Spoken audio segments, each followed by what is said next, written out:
I'd now like to introduce our guest speaker, alumna Bethany Ehlmann.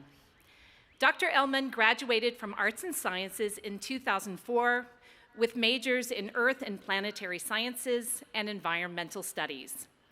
At WashU, she spent the last semester of her senior year at the Jet Propulsion Lab, working on NASA's Mars Exploration Rover mission with her advisor, Ray Arvidsson, and living on Mars time. She then spent time at the University of Oxford as a Rhodes Scholar and earned a doctorate in geological sciences from Brown University. She is now a professor of planetary science at Caltech and the director of the Keck Institute for Space Studies. We are thrilled to have Dr. Ehlmann with us today to address our graduates.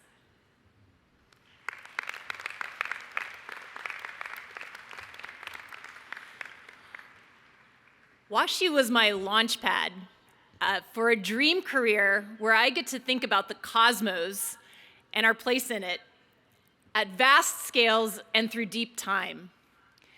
But 20 years ago, I was standing where you are now, with friends and family about to receive my WashU degree. And 24 years ago, my parents helped me move in for my freshman year. As I've thought about what to say today, I've been reflecting on a seemingly inconsequential moment from then. We carted tubs of dorm stuff into the Elizabeth Danforth house.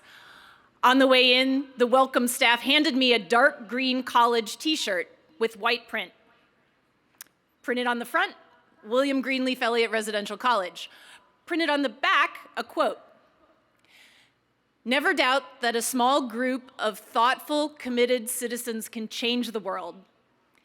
Indeed, it's the only thing that ever has."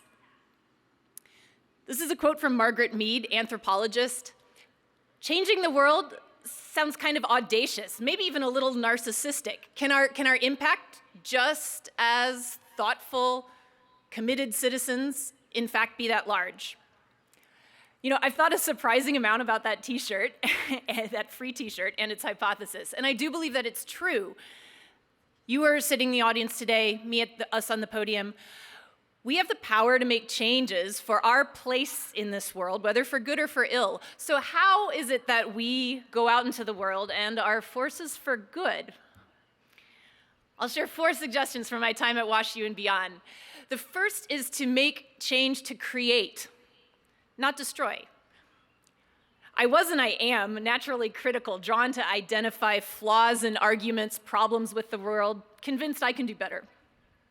Okay, this is necessary, but it's not sufficient for changing the world because it's relatively easier to tear down. What is hard is to create that which doesn't exist, doing the generative work to bring into a new future. As a WashU student, I had the extraordinary opportunity to work on the Mars rovers, scientists and engineers side by side, 200 people working 12-hour days, poring over the previous data, rapidly turning around a new plan, and in doing so, we revolutionized what we knew about Mars, lakes, rivers, hydrothermal systems. If on Earth these would be teeming with life, are we alone in the universe? How did we get here? These questions that I work on every day as a scientist are deeply human. And I learned here and in the career beyond just how much it takes to create the machines to advance the frontiers for breakthrough science. The James Webb Telescope was more than 40 years in the making. I'm working on Mars sample return now, and the advisors of my advisors first made those plans in the 1970s. So it's easy to criticize costs, criticize approaches, stop midway. Yet every space mission, there is value to doing things that are hard here on Earth, inspiring us. Space missions are our modern day cathedrals. They're generational endeavors, and we explore because we want to know what can be, and we want to show what can be accomplished by doing that hard work, by creating the future together. The second thing that I think is important if you want to change the world is to think about how to make the change that endures beyond you, to change the system. This is something I had a first taste of as a sophomore at WashU as part of a group advocating for environmental sustainability. It was the early days of this movement, and a few of us thought about taking the long view. That while a student footprint on this campus is 4 years, a building footprint is 100 years. As students, we couldn't enact sustainable buildings from the then new 1999 guidance from the US Green Building Council. It required WashU's leaders to prioritize this. We passed a student union resolution for LEED environmental certification for new buildings, but that was actually just the start. We then set out to create the thoughtful, committed citizens to make the system, to make it happen. At evening forums at Ursus Cafe on the South 40, we connected the committed and the merely curious. Students, professional architects, WashU facilities leaders. I checked before coming here. WashU now has 35 buildings and over 30% meet the environmental sustainability LEED certified for all the new construction.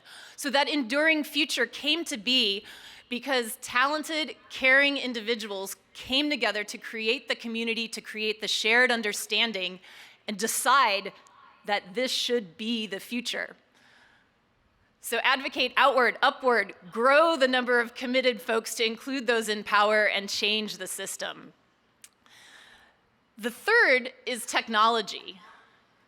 And I think it's important that we choose to use technology for good. I sit right now at the vanguard of a new tech revolution, democratizing access to space. Why we are seeing more millionaires and billionaires in space, more commercial satellites, is actually the same reason that new countries, India, the United Arab Emirates, they currently have spacecraft around Mars. A company soft landed on the moon earlier this year, and over 100 universities have launched their own Earth-orbiting small satellites. Better tech, lowered cost. It's now within the power of universities, like WashU, to decide on a science question, a technology, a mission to demonstrate and then build and launch. It's $300,000 to send a 50-kilogram satellite to orbit now. And so if you have an idea to monitor wildfires and feed that information to firefighters, if you want to protect fisheries or the rainforest from illegal takers, do it. If you want to run a high-risk NASA mission to the moon, like Lunar Trailblazer that I lead now, operating it from a university, bringing students along for the ride, do it. Genetic engineering, AI, vast space constellations, they all require that we use the power and harness it to do good. And so it's those thoughtful, committed citizens who need to steer the use to equity and that good. And finally, it's not all serious. Keep your sense of wonder, grow your curiosity, have good fun. Stay curious, keep exploring. I took up cross-country skiing at 30, surfing at 39. I don't know what's next, but try new things. Good movement feeds a healthy brain. And remember, people are what matters, so pass it along. Pass along that sense of wonder, that curiosity. Find those who energize you. Surround yourself with thoughtful, committed citizens that enrich your life. So go forward as WashU graduates. Keep asking those big questions. How did we get here? Are we alone? And how can I be one of the thoughtful, committed citizens who are changing the world?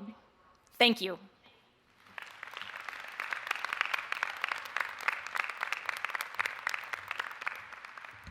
Thank you so much, Dr. Ehlmann.